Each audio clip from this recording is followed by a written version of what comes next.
Saat perang Bani Mustaqlik, orang-orang munafik juga bergabung dalam pasukan kaum muslimin. Mereka digambarkan dalam surat At-Taubah ayat 47.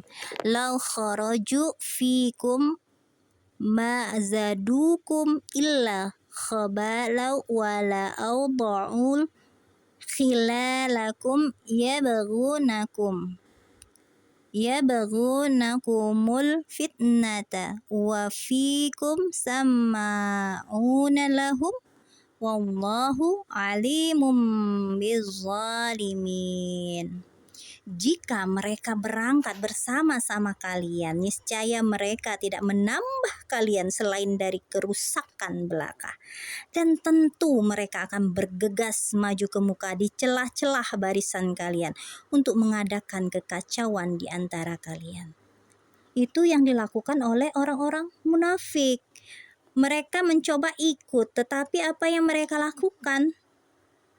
Tidak ada selain kerusakan, selain kekacauan. Keadaan perang yang tadinya sudah teratur dengan strategi yang seperti ini dibuat, maka ketika ada orang munafik itu memberontak, maka itu kacau.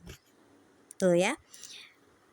Mereka tampak bersaing, tapi persaingan dalam kejahatan dengan menimbulkan keresahan di barisan orang-orang muslim dan mengeluarkan kebohongan tentang diri Nabi Muhammad.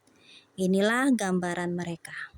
Yang pertama, mereka berkata, jika kita kembali ke Madinah, maka penduduknya yang mulia benar-benar akan mengusir penduduknya yang hina. Jadi mereka mengatakan bahwa bakalan diusir mereka itu kayak gitu dari Madinah. Mereka ngomong kayak gitu, padahal sebenarnya tidak ada yang mengusir. Tapi mereka sendiri yang mengatakan seperti itu supaya menjatuhkan orang-orang Islam itu seperti ini, jelek banget kayak gitu ya. Usai perang, Rasulullah masih menetap di Al-Muraisi. Banyak orang yang mengambil air dari mata air di tempat itu. Dalam peperangan itu, Umar bin Khattab membawa seorang upahan yang bernama Jahjah Al-Ghifari. Saat di mata air Jahjah bersenggolan dengan Sinan bin Wabar Al-Juhani, lalu keduanya adu mulut. Sinan berteriak, "Wahai orang-orang Ansor!" Jahjah juga tidak mau ngalah. Ya, Sinan dengan Jahjah tadi nggak mau ngalah. Dia berteriak. Tadi Sinan yang berteriak, ini sekarang Jahjah yang berteriak. Wahai orang-orang muhajirin. Nah, menteriakan satu kaum. Kemudian ini didengar oleh Abdullah bin Ubay. Ya, ini pemicunya. Dia yang bersama beberapa orang dari kaumnya termasuk Zaid bin Arqam yang saat itu masih kecil merasa marah. Abdullah bin Ubay berkata, apakah mereka berani berbuat seperti itu? Mereka telah menyaingi dan mengalahkan kita justru di negeri kita. Demi Allah, kita dan mereka tak ubahnya kata pepatah, gemukan anjingmu, niscaya ia akan menggigitmu.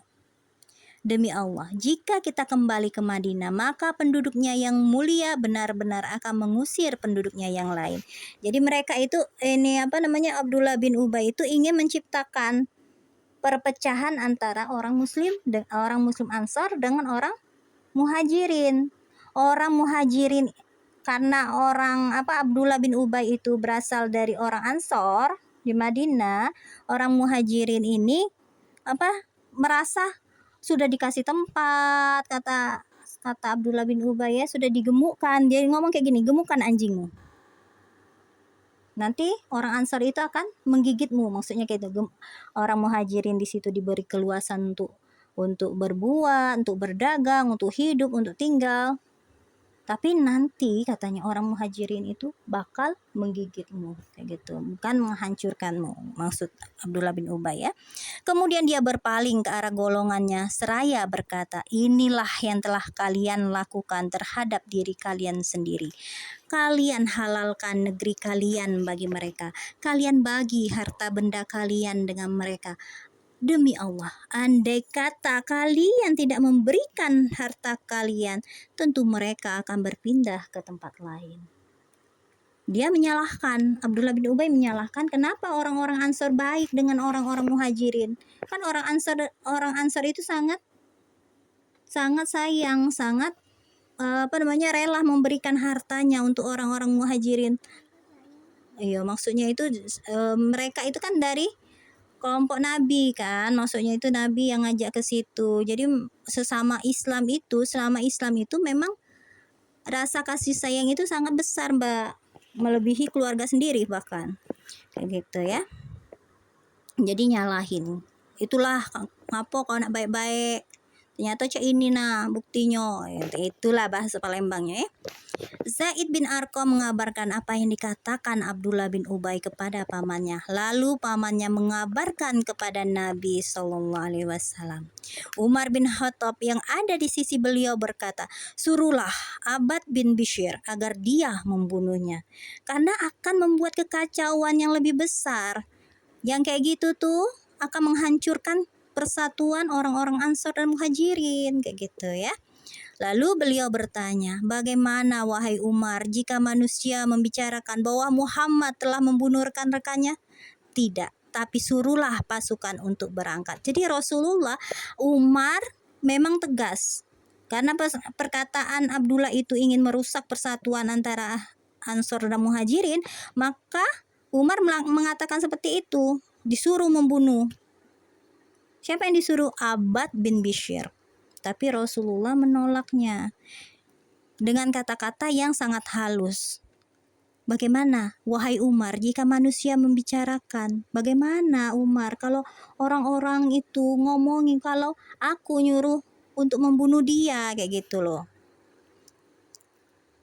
Jadi, tidak mau. Rasulullah itu sudah berpikir, nanti kalau ada kejadian kayak gini, dia kan dibilang orang muslim kan, masa muslim bunuh orang muslim kan? Padahal dalam Al-Quran namanya muslim itu, sesama muslim adalah bersaudara. Nah kayak gitu. Jadi Rasulullah tidak mau hal itu terjadi. Sekalipun saat itu bukan waktu yang tepat untuk memberangkatkan pasukan, tapi mereka tetap akan berangkat. Usaid bin Hudair menemui beliau dan mengucapkan salam, lalu berkata, tidak bisakah engkau berangkat pada saat seperti ini? Apakah engkau belum mendengar apa yang dikatakan rekanmu? Tanya beliau. Apa yang dimaksudnya adalah Abdullah bin Ubay. Maksudnya itu, tahu nggak katanya dikatakan oleh Abdullah bin Ubay ngomongi sini siapa? Ngomongi Usaid bin Hudair itu, kayak gitu. Apa yang dikatakannya? Usaid nggak tahu kan?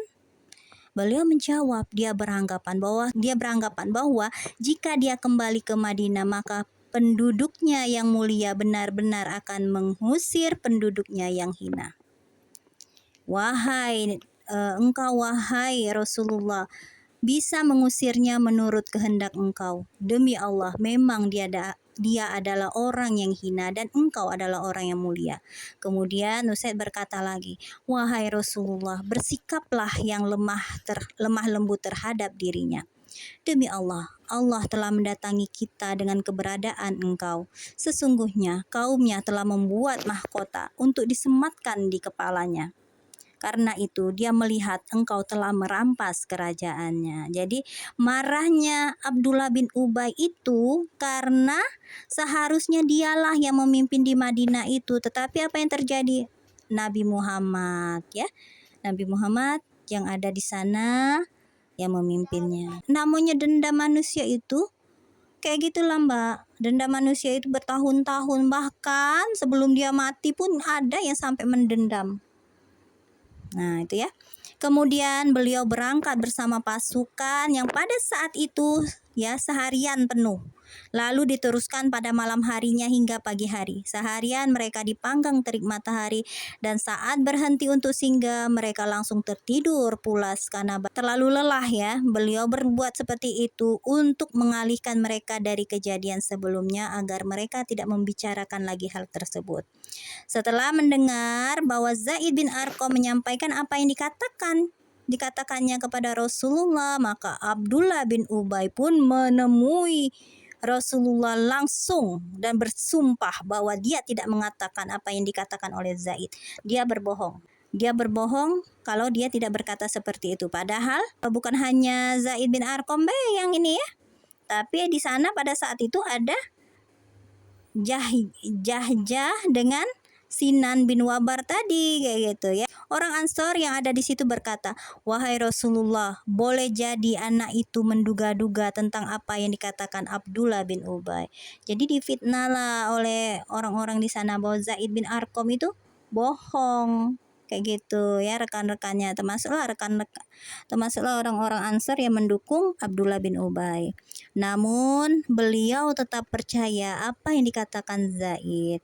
Sementara Zaid bin Arqam berkata sendiri, "Aku jadi menduga-duga sendiri, padahal tidak pernah aku alami yang seperti ini. Aku hanya bisa duduk-duduk di rumahku." Kalau dilihat dari kejadian-kejadian yang sudah lalu, Rasulullah tidak akan percaya dengan apa yang dikatakan Abdullah bin Ubay karena dia melakukan sesuatu itu bukan saat ini saja untuk menghancurkan Islam.